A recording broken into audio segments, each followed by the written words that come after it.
Hello, everybody, and welcome to Level the Field Leadership. I'm super excited to have you join me today. And the video, if you're watching this on YouTube, looks a little bit different than what it normally does.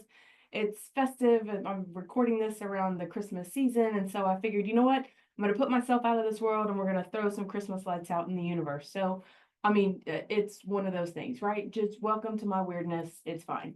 But I am super excited that you decided to join me today. Even if you can't see my visual antics and facial expressions and everything else, I'm thankful that you've decided to listen to the sound of my voice for the next few minutes. And I hope that the information that we discuss inspires you and really motivates you to do something differently. The whole purpose of this podcast is to help you to be able to level the field of challenges you encounter in the work environment. And I hope to give you the tools to help you to be able to do that. You never know when something's going to come up. And so if there's something that I can do to help you or some information that I can give you to make your work life better, then that's what I want to accomplish. I do believe that workplace burnout is very real, and anything we can do to reduce burnout and feelings of fatigue in our leadership roles will ultimately have a positive impact on our team. It'll positively impact us, positively impact our families. It's a domino effect, I promise. So just to kind of do some regular housekeeping stuff, I do try to post on the second and the fourth Tuesday of the month. So check it out wherever you happen to be listening to the sound of my voice. Make sure that you subscribe so that way you can be notified whenever new information is coming.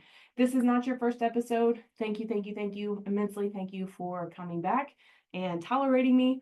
But if this is your first episode, I hope it's not your last. Feel free to share this information with anybody you think might find value in what it is that we're going to be talking about today. So couple of things to think about. I mean, like most of you know, because if you've been here before, you know the vibe. I do try to base things off of scripture and kind of what's going on in my own world.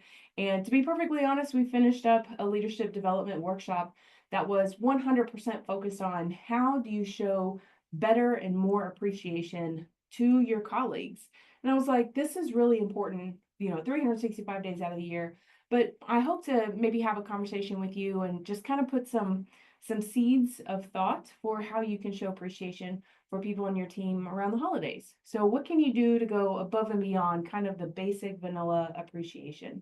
But first and foremost, like I said, we do base everything off scripture around here. So 1 Corinthians 16:18, for they refresh my spirit and yours also. Such men deserve recognition. Stop and think about a time whenever somebody has just found a way to really refresh you, to motivate you, to inspire you. How did that make you feel? Like, didn't it give you just a little bit more pep in your step? Didn't it make you just a little bit more excited, a little bit more motivated to do something? Well, imagine if you could be that person for other people. So instead of us always expecting it to come to us, what can we do to try to be that vessel of encouragement for other people? So that's kind of the lens that I'm coming at from all of this. And like I said, I've got the Christmas lights to keep me in the festive spirit. So here we go. We are a couple of weeks out from Christmas, if you're listening to this in real time. And I hope, beyond hope, that you already know what you're doing for your team. Like, we are in the ninth inning. If you haven't figured that part out, we need to talk. Like, we need to talk about time management skills or something, because you should have already kind of had that mapped out. But if you are feeling a little uninspired, or if you want to do something a little bit more above and beyond what you are currently doing, something maybe that's going to give more meaning and really kind of land a little bit differently with your team this year, then like I said, I hope this episode gives you a few things to consider. I mentioned that we have a leadership development program that I'm very thankful to be a part of. And so a lot of the stuff is based off of, I got to give credit where credit is due, The 5 Languages of Appreciation by Paul White and Gary Chapman. I have been inspired.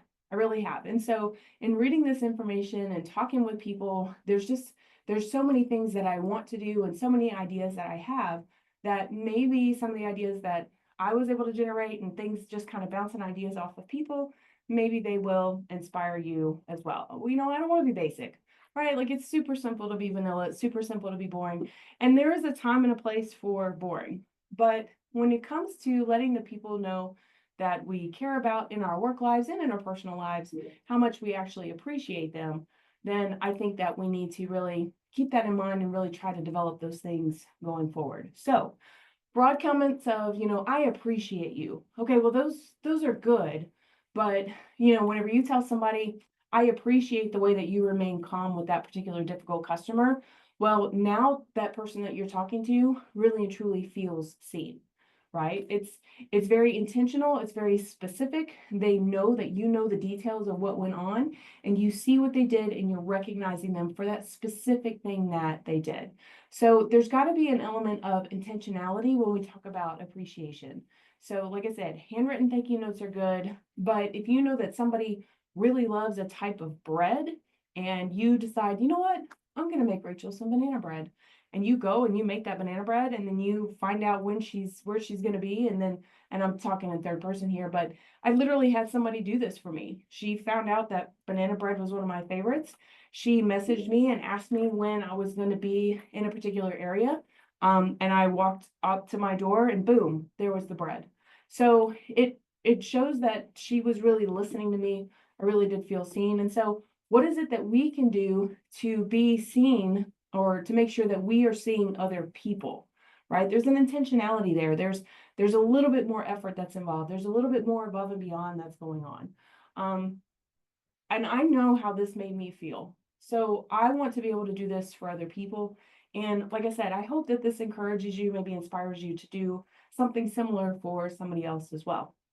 So if you're stuck on how to give appreciation or want to do something that lasts a little bit longer than the Christmas music, then just keep listening to the very end. And maybe this isn't something that you can implement like right now, but maybe you can make it a goal to implement at least one of these items in Q1 of next year or Q2 of next year. You know, set that very specific goal of when you want to see these things happen. So that way, whenever you are doing them, whenever you come back from the holidays, there can be an intentionality about it. You can carve out some time to really plan it and then roll it out.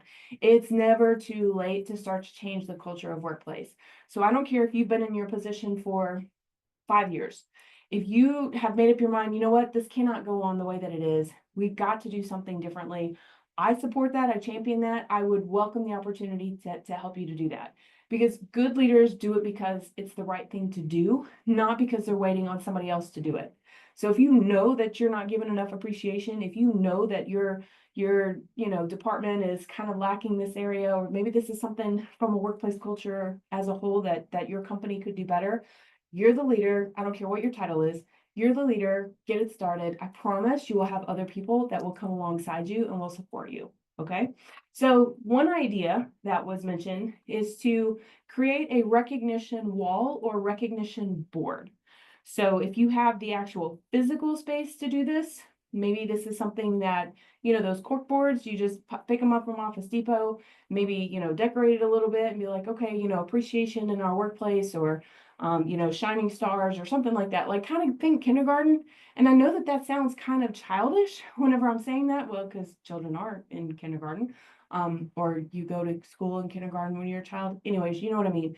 But it really does matter. It really does make a difference. So having that physical space where somebody can actually write something and give a shout out for somebody doing something amazing, or really, meeting a certain mark or going above and beyond for a customer, like that can be a really big thing.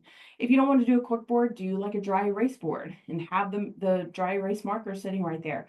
And, have people, write stuff on the board. Little things like that can go a long way. If you have a team that is located in different areas, then you can create a digital board. So you can do digital appreciation boards, send everybody the link, and people can, like on Slack, you can actually go and do shout outs on that digital board, and then everybody has access to that board. It's simple, it doesn't cost anything, or I mean, depending upon which route you decide to go, your costs are super minimal, and you're giving people an opportunity to show appreciation to one another. One of the things that our group talked about is actually putting a table in a common area and just buying thank you notes and putting those out on the table. And then you just pick up a thank you note and write it right there. And then you can go and give that thank you note to that person. Sometimes we have good intentions of doing things, but then we don't always have the resources. Well, having the resources right there on the table available takes all the guesswork out of it, right? So creating that recognition wall or board, that can be an option that you consider implementing for your team. Second option to think about is maybe going to your senior leadership and involving them in the appreciation. So we all know if you're a senior leader, CEO, VP, chief, whatever, you're operating at a higher level than somebody that's more in middle management and is more involved in some of the day-to-day customer interactions, employee interactions that are going on. But if you as a leader can maybe set up some time to be like, hey, I really want for, I don't know, John to receive this recognition for what he did. I want our CFO, I want our CEO or COO, whatever, to know that John really and truly went above and beyond for this particular customer. And I'm going to go to that CEO and say, hey, senior CEO, I want to tell you something that one of our employees did, and it would really mean a lot to him if you actually came down to his office or, came down to the work floor or something and just said how much you appreciate what he did.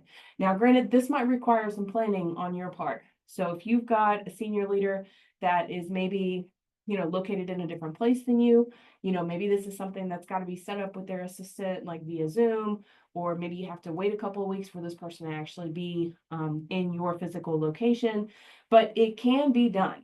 So send them an email or send their assistant, their secretary, whoever, an email and be like, hey, I need to get on so-and-so's calendar because I really need to share with them what my employee did, because it's an amazing thing. They're going to want to hear this. And then whenever you share that story of what that person did, just straight up ask them, hey, the next time you're in this location, can you just let me know? Because I'd be happy to introduce you to this person. So that way you can let them know that you know what they did. And that way they would feel seen. This can go a long way for people that where words of affirmation are a big deal for them. So if you know your team, you should know what their primary appreciation language is. And so maybe asking one of those senior leaders to get involved in that element of appreciation can really and truly be impactful. And you'll find that whenever the senior leader has an opportunity to talk to other employees, it goes well beyond a 5-minute meeting. At that point, it becomes so what can we do to make your job better? What are some holes that you see happening? What recommendations do you have for our organization? And so a 5-minute appreciation can really be an opportunity for employees to provide feedback and really start to see some of the changes occur because they can be implemented from the top down. So just something to think about from that regard. And also, at least in my experience, I have found that a lot of senior leaders love to do these things because they're so bored by the mundane day in and day out, executive level things that they have to do, and the meetings and the meetings and the meetings and the emails and this report, that report, blah, blah, blah. To have an opportunity to be able to leave their desk and go talk to other people and show them appreciation and really get feedback from these individuals is something that they really thrive with. So don't think, oh, well, they're too busy. 9 times out of 10, they will take time out of their day to do it.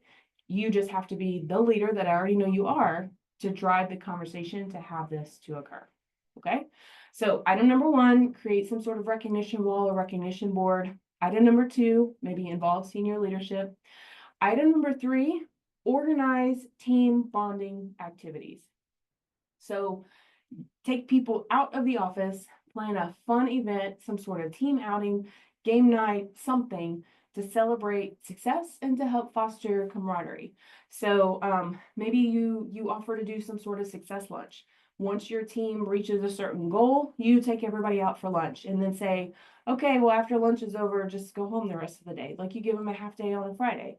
And I have to give a shout out to one of my leaders in my life that actually had a strong, profound impact on me in this area. She's a former supervisor of mine. She worked in healthcare. Her name is Lisa. Hi, Lisa, if you're listening to this. But she would take us bowling. She would take us shopping. We'd go and have lunches. She would bring in somebody to give us massages or like a mani-pedi. And oh my gosh, the food was always coming in from somebody. And, Lisa, I don't know if you ever knew this, but here's my confession. Honestly, I always felt guilty anytime we had a team outing because I was like, oh my gosh, there's so much stuff to have to do. And I can't believe I'm having to leave the office to do this. And I mean, I already know these people, especially back in the day when I was working in HR.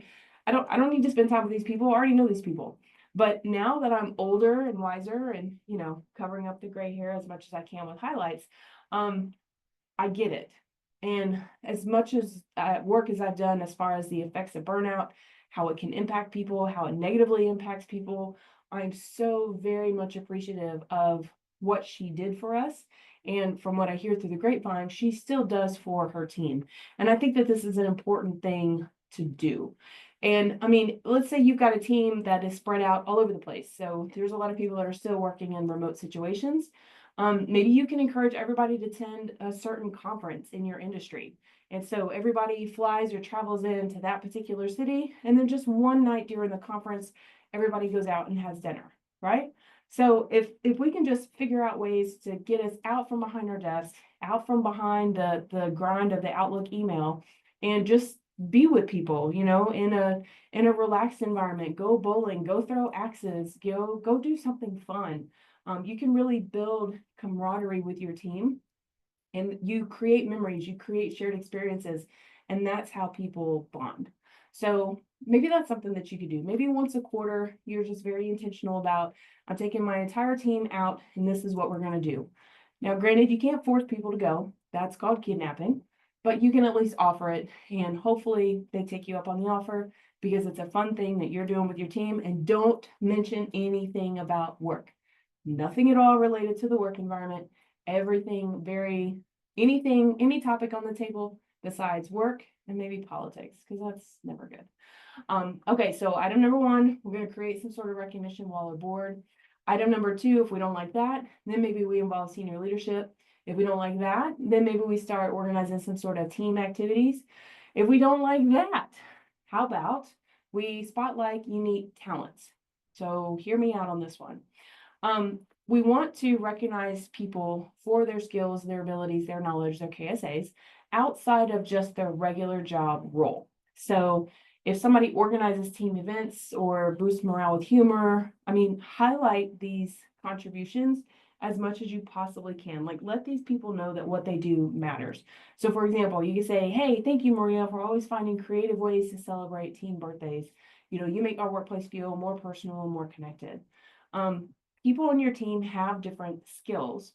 So find out what those skills are, and then maybe you could support them in them doing those skills. So if you know somebody on your team is a painter, maybe somebody just ran a marathon, this other person is really good at gardening, what can you do to help celebrate this person's accomplishments outside of the workplace? So outside of what it is that they do for the company, how can you celebrate them? In my personal life, I ran a marathon and I was a one and done as far as marathons go. I'll never do it again. But people knew that I was running the marathon. And to this day, I still don't know who put a congratulation note on my office door, not thanking me, but just recognizing the fact that I completed a marathon. And I did it in less than what my goal time was. I only beat it by 5 minutes, but 5 minutes is 5 minutes, especially when you run a marathon. So how can you show recognition for what somebody does? Maybe if somebody in your team is a painter, you can let them know, hey, the local art gallery is having, an opening. Maybe you can post your paintings there, and then we'll all go to the art gallery and love on you a little bit for having your work there. I don't know, I'm just spitballing here, but remember, we've got to remember to look at our teams, look at our employees more holistically, and understanding who they are outside of their job title, super, super important. Okay. So I'm a teacher, so we got to go through it again. Item number one, recognition while we're bored. Item number two, involve senior leadership. Item number three, team bonding activities. Let's go bowling, everybody. Item number four, spotlighting unique talents. And then my last suggestion or recommendation is to offer more personalized perks. So what in the world do I mean by this? So we want to try to show appreciation by offering very tailored rewards. So, a preferred workplace setup or flexible hours or a subscription to a service that they value. If you know somebody is like a coffee fanatic, maybe you get them like a coffee of the month membership, so they get a different bean that they get to grind and taste for that month, and, they get to savor it and talk about it and things like that. If you know somebody, let's say, is writing a book, then you could be like, Joyce, I know that you're writing a book, but you mentioned before that you work better in the morning and you can really kind of focus on your writing in the morning. So why don't you look at coming in an hour later than what you normally do? So that way you can have a little bit more time to write. That way you're not having to rush to get here. That 1 hour difference is going to make a huge impact. Okay. And you're letting that person know that you see them for who they are. Maybe they'll be willing to, shorten the lunch throughout the week, or, stay a little bit longer on a different day to make up the hour. Who knows? Most people are paid on a salary basis anyways. So what difference is 1 hour going to make? If they're still getting their job done, let them be, right? I don't know. That's a whole different topic, which might be the next topic now that I think about it. But anyways, you will be amazed at how much more commitment and engagement you get from employees when they feel seen by their supervisor, which is you, or by their peers, which is also you. So take that time to really offer those personalized perks. But I got to tell you, like I said at the top of this episode, the only way that you're going to be able to do this is if you know the person, because you have to be very intentional and very specific about how you show them appreciation. If you're telling somebody that they can come in early, okay, but if they don't want to work in the morning, they work more in the evening, like you gotta know that person before you offer up that specialized perk. Don't give somebody a coffee of the month subscription if they don't even drink coffee. Like, it's kind of like, oh yay, Clark Griswold got the jelly of the month club. Who cares? You know, make sure that it's something that they're actually going to use, they're actually going to value, that they're actually going to appreciate. So I hope that this has inspired you a little bit. Appreciation doesn't have to be boring. There is a ton of research out there showing that when you do things for other, your brain is activated. And it's going to boost those positive neurotransmitters in your mind, and it's going to make you feel better. It's going to give you more motivation. So literally, there is a scientific basis for "'tis better to give than to receive." You like how I tied all that into the Christmas spirit I got going on, these little lights? Yeah. Anyways, I'm a nerd. But remember, you were made to be a leader right where you are, wherever you're leading. And this podcast can help you level the field of challenges you face while walking the journey of leadership. Take care of yourself, take care of your team. You can 1000% do this. And until next time.